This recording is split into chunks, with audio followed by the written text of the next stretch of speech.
Hey, welcome everyone. Tom here from Park Avenue Trading, your chief dealer, going to give you another lesson on Fibonacci and the opening price. A lot of people think like the closing price is like one of the most important aspects of a day, where the market closed. Well, it's also in relationship to the open because yesterday's close may be less, yesterday's close after today may be less than where the close is today. And the next open is important to determine, say, market structure or market trend. All right. Now, there are a lot of guys that I know that use the closes versus the open on the same bar over a period of, say, 10 days to determine trend. So in other words, if the closes are higher than the opens of those days, then they're saying that the trend is up and they look to buy dips on the trend. I never really looked at it that way. I don't really, I'm not looking for like a long-term style of trading. I'm looking for a day trading philosophy, a day trading system. And the one thing that I know statistically is that the open is 70% of the time is either very close to the low of the day or very close to the high of the day. So, and you could prove it for yourself. Okay, so what you do is you just go to daily bars. Let's just go to dailies. And let's look at some opens. Okay, so look, here's the open of this day. Boom, straight down. Okay, now this day really doesn't really work. This is part of that 70%, part of the 30% of the 70, basically because the market basically chopped around a little bit. Here on this day, here's the open, marketplace closes higher. Here's on this day, here's the open, marketplace closes higher. This one, okay, you could say, yeah, maybe not. Maybe it's one of those in the 30%. Here's another one. Here's the open. Basically, this is a nothing day. This was a chop day. And really the open really didn't help you so much that day. Here's another one. I would say that this one falls in where the open is near the low of the day. And then, it's not a great one because it didn't close at high. What I'm really looking for when I'm looking at this is I'm looking for trend days. And what a trend day is very simply is that the market like opens at really the top. Like I'd really want this thing to be like up there, and then boom, closes down here. That would be, what I consider a trend day. It started at one point, ended at the other, was just a straight kind of, of course there's chop in between, but there was just a straight type of movement down. Those are great days. That's where that idea comes in from Douglas Taylor, where he said that, on a buy day, the market will open and maybe trade slightly lower and then just take off and close at near the top. Now, the opposite is true for a sell day. The market opens at a high or opens at the high and then trades straight down to the bottom. So that's what Douglas Taylor was saying. I always confuse his name. I read his book years and years ago. It's really hard to find, and it's a really difficult read. You want to talk about, he's like kind of Gann difficult. If you ever read like anything by W.G. Gann, guy talks out of both sides of his mouth and sometimes out of his ear. It's just ridiculous. So what I want you to do, basically, here's your action points. Go to the open and, just look at your daily charts so you can prove it to yourself. Like, oh, wow, the marketplace opened here and then closed there. That was a great day. It was a trend day. So the open gives you a very, very significant area to watch to determine whether or not the marketplace is trending. We could use Fibonacci with this. Now, there's a lot of nuances to this. And I teach about this in Tower of Price, my Tower of Price course. I'm not going to give away the whole candy store, but we're gonna work with the open. I'm going to actually use an example that was difficult and how we could try to navigate through the obstacles. Okay, so in trading, there's always obstacles. There's always difficulty, but that's just part of the game. That's what I like to say is uncertainty is the beauty of the marketplace, because that's basically what opens up tremendous amounts of profits for those in the know. Now, Aldo used to say all the time, money has no smell. Now, that was from a French saying, basically, he would say these things like money has no smell, and I would question him, like, I'm not understanding that. And he'd say, well, wherever there's money involved, there's going to be, a battle, and it doesn't leave a sense, it doesn't leave any type of trail of odor behind or something. I never quite understood it.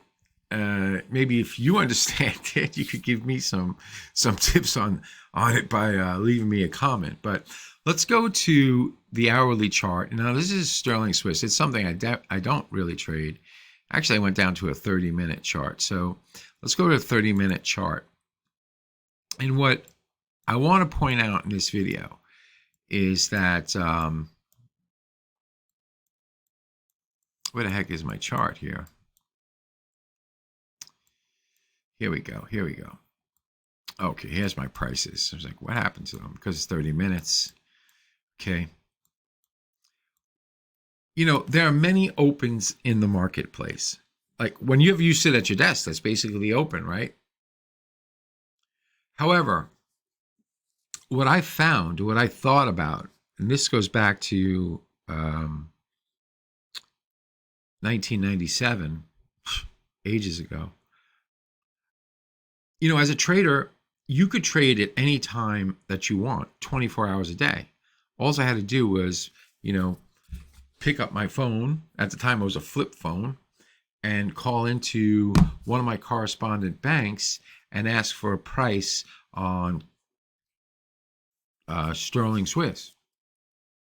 And they would make me a price on it. And I could trade. That could be at, 11 o'clock at night, Eastern Standard Time. It could be at 10. It could be at 8 o'clock at night. Regardless, traders do not stop. So, this is not a trader in a bank or even in a hedge fund.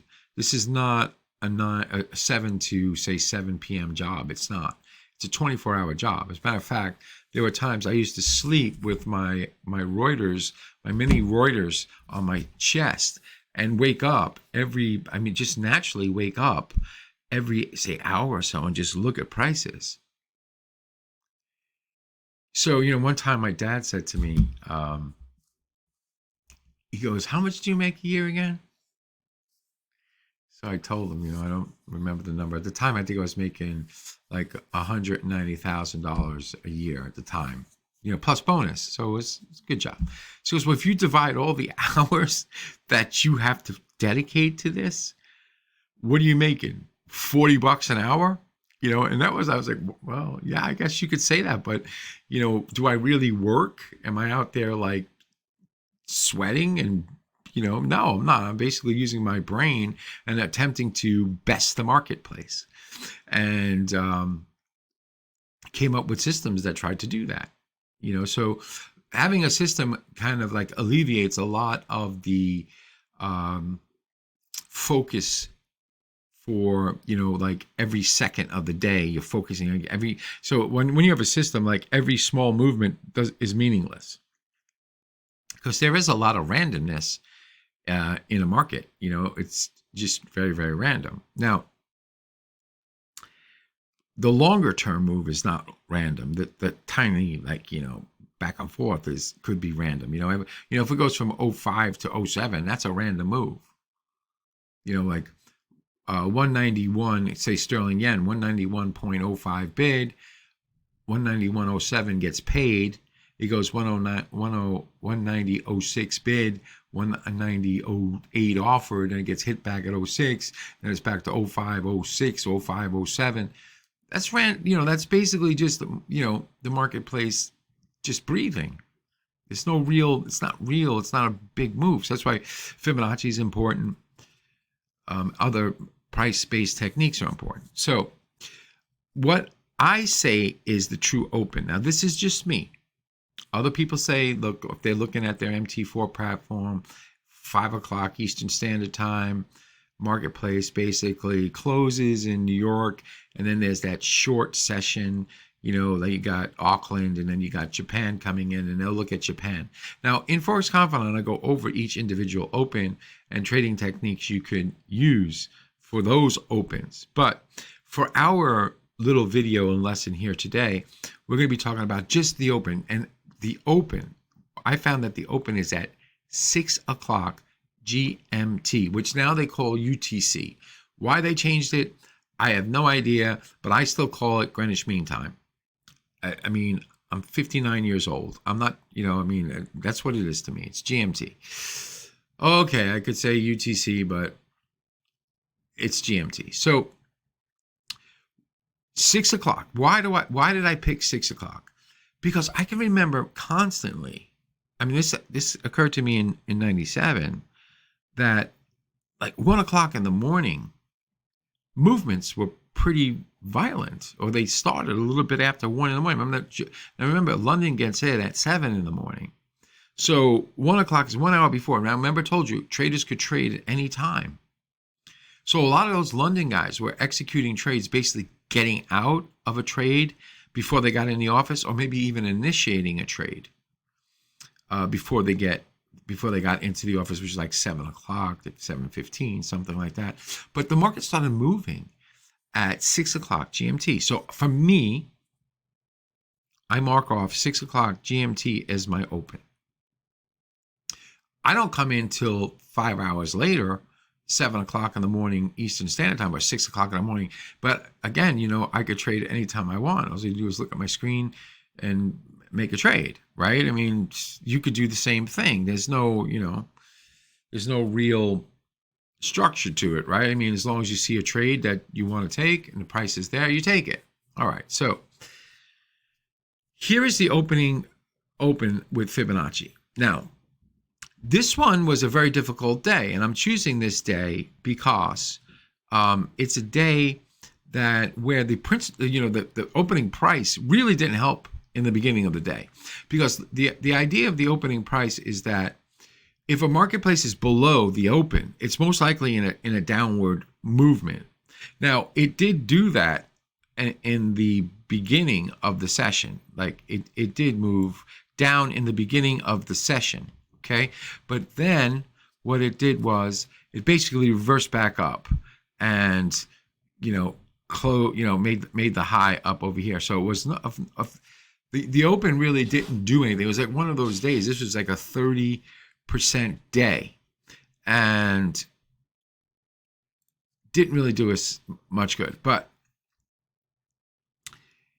if you just stay with the philosophy of what the principle is, like if you're below the open and you're going short, well, you would have got your hand, you got punched in the face, which happens. If that's your trading system, that's your trading system. But that's not what I do. It's not my trading system. I always try to figure out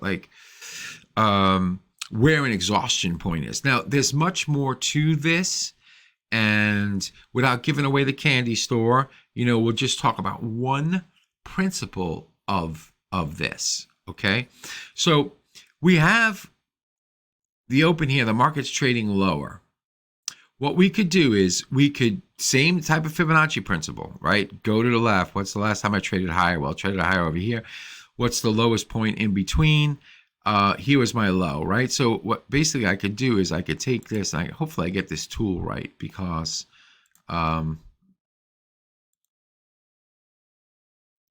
if it lets me do it. Yeah, hang on a second. No, I want to go the other way. Hang on. Damn this thing.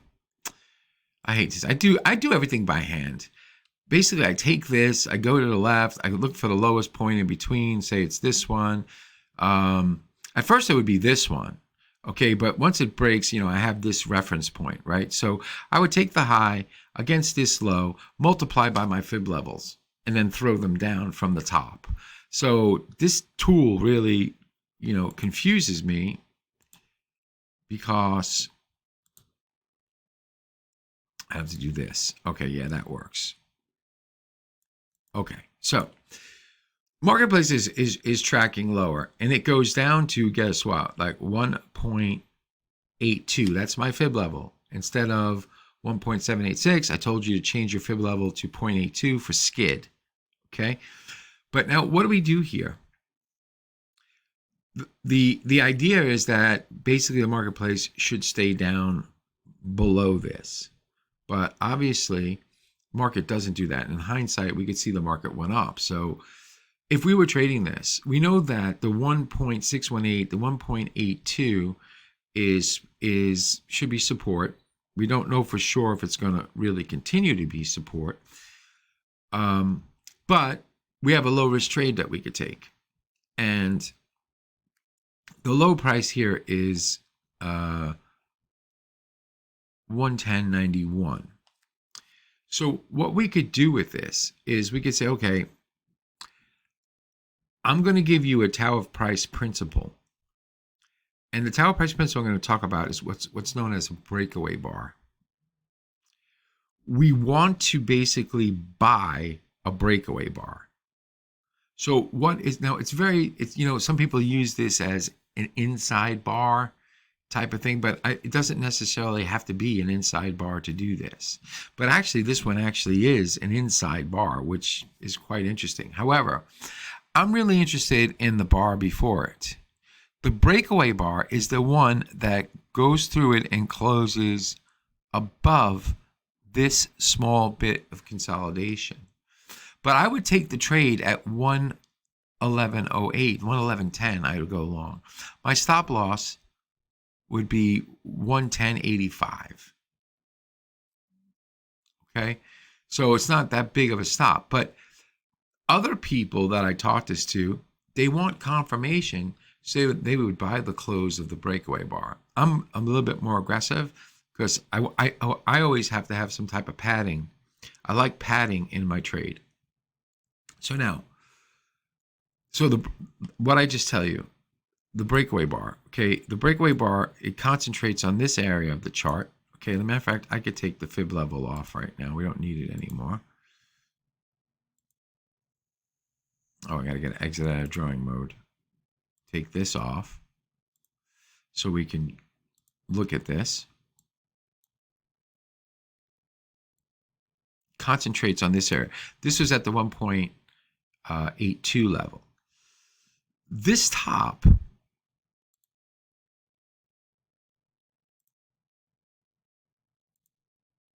this little top right here represents where the breakaway bar could occur. Now, could it have come up here, gone a little bit higher, and then reversed down and stop me out? Absolutely. And I wasn't cherry picking this. I wasn't looking for things that only work. Matter of fact, I'm trying to tell you, this opening price really didn't help at the beginning without the use of Fibonacci. Now,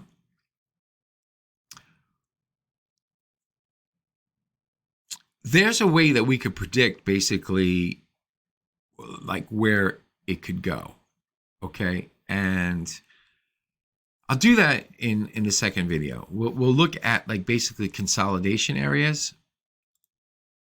like this. We could say that's a consolidation area. And then what we could do with that is we could take the high of the consolidation against the low of the consolidation, okay? And we can multiply by 0.4727 or something like that. Yeah, 0.472. That's the level that I would use. And then I would divide that. I'll do it in the next video. We'll do it. Well, hang on. Let me get, since I'm already here, let's do it. Okay, hang on. Okay. So what we would do is we would take the high of this against the low of that. Now, of course, it broke a little bit less, but this is really consolidation should have been here. It should have held, but okay, it went down a little bit more. Let's get out of this. So let's take the high, which is 111.21. 11.21. And we got the low, which is 110.91. So we got basically 30 pips, okay? So now I'm going to give you, it's a Fibonacci derived ratio. It's really it's 5.56, okay? So if I take 30 pips divided by 5.56, it's 5 pips, 6 pips, let's say. It's 5.39. So 5.4 pips represents 1% of that whole range. Okay, so what I'm going to do is I'm going to take the high of 111.21 and I'm going to add it to, if I take 47.21, the range generally is the top should be 52.75, the bottom should be 47.21, and the difference between, you're going to get 5.54, but I use the 5.56, okay, because I just kind of adjusted it a little bit.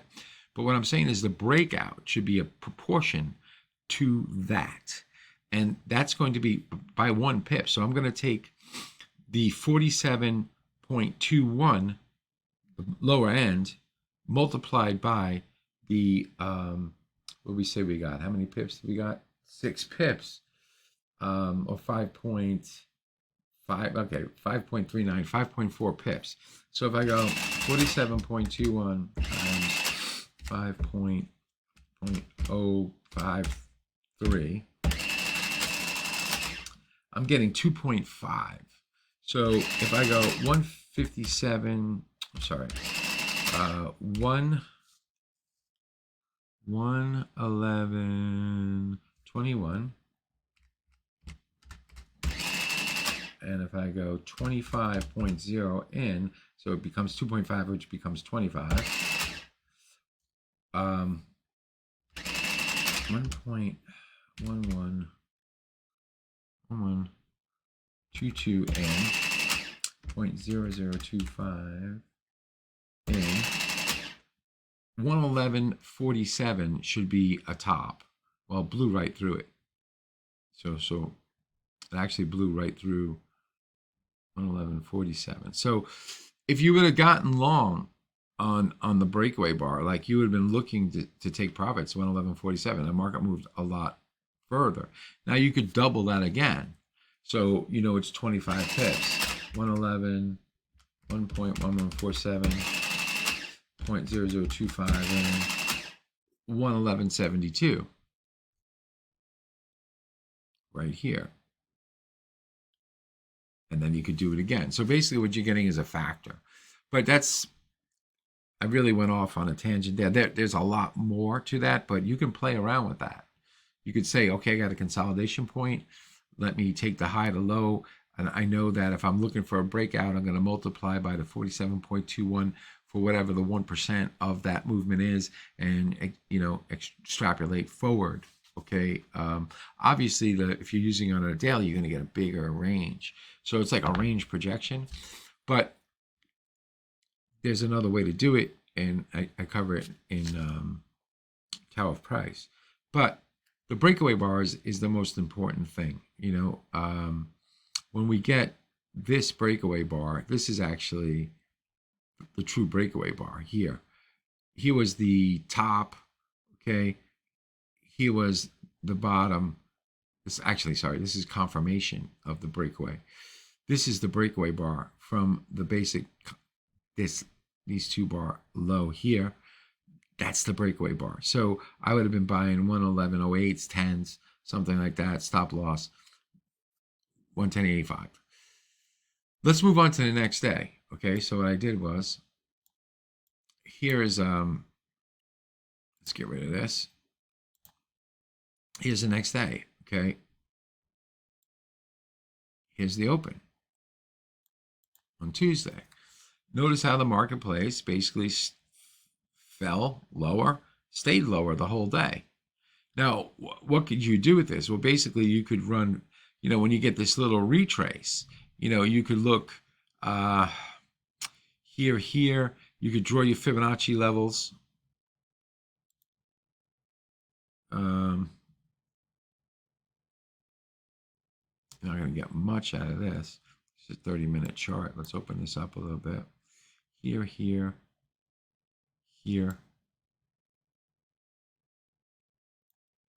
Oop.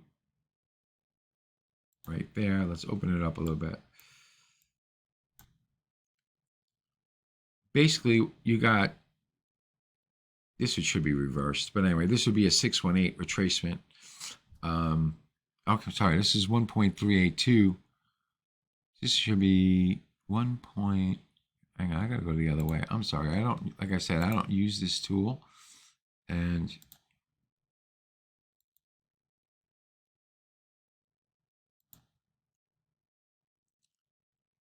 right here is 1.38. So you got retracements up here that you could actually sell against the open.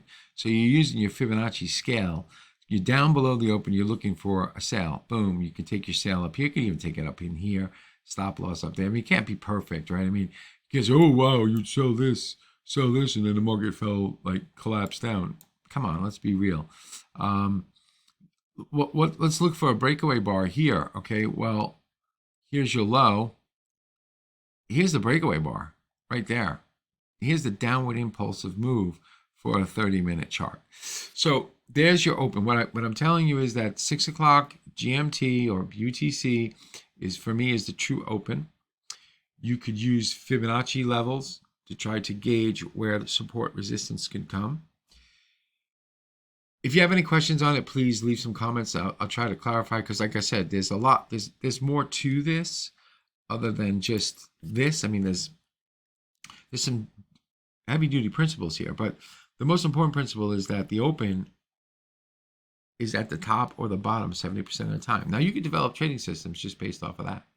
So anyway, thanks for listening. If you like what you see, please like and subscribe. Don't forget to leave a comment. Please give me a thumbs up. YouTube loves it. Share the videos far and wide. Want to build a big trading community. Look forward to seeing you in the next video. Cheers.